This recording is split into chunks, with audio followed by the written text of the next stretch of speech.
take you back to 2003, the days of flip phones and Jabot jeans. A young man from West Point named Terrell Rollins is working at his game at the Joe Lee Rec Center. Probably working on his three-pointers because that's what he's known for. Coaches call him an absolute gym rat and say that he's one of the best shooters. They say when he gets hot, there's nobody like him. In AAU, he played against first-round draft picks and held his own. He's known by everyone as a great kid except for one incident with his basketball coach at Mission High School. He gets into a fight with his coach and the coach can sense something is wrong beyond basketball. Rollins breaks down to him and tells him that his mom has brain tumors and also that gunshots were fired into his home the night before. The coach forgives him and gives Rollins a hug. Rollins tells his coach that basketball is saving his life. Living in poverty with a dying mother and dealing with non-stop violence makes Terrell see basketball as his only way out. He sadly has to put his basketball dreams away to take care of his family responsibilities. A couple years go by and Terrell Rollins is training to play for City College. He saved up enough money to make sure his son is okay, and he feels comfortable enough to chase his own dream.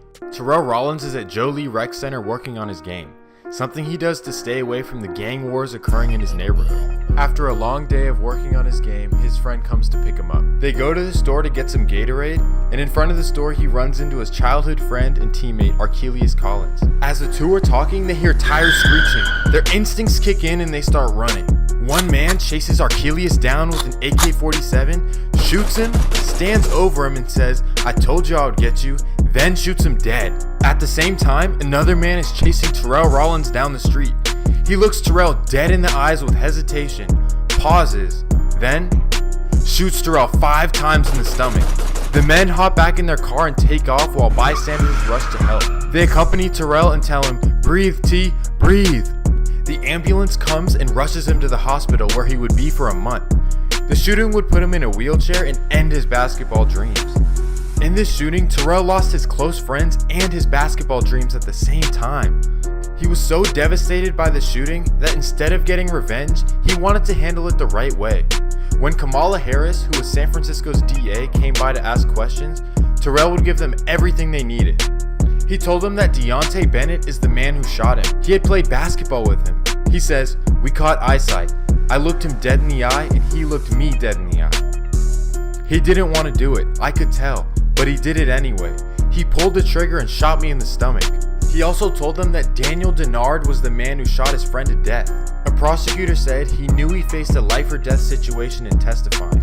Rollins would be put under witness protection by Kamala Harris because they knew that he would be killed if he stayed in the city.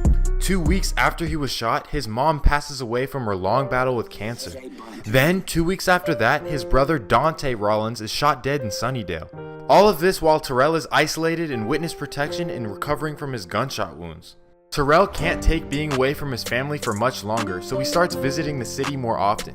He knows the consequences of being labeled a snitch, but he thinks he will be okay. The trial is coming up where he will make his official testimony. So now is actually the worst time for him to be seen because if he's killed, the shooters may walk free. Terrell takes his car to a repair shop on Bayshore Boulevard.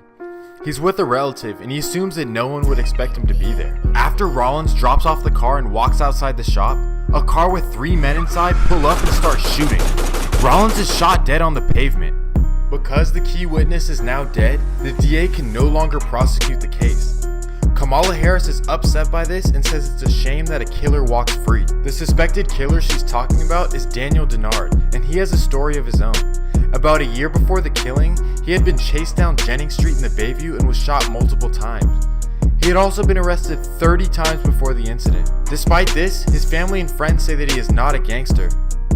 They call him a victim of law enforcement, saying that police are always falsely accusing him of crimes. One police officer calls him a stone-cold killer and says that Denard and his Oakdale associates are suspected in 12 murders from 2004 to 2006. On the other hand, Denard's lawyer says that Oakdale Mob isn't even a gang.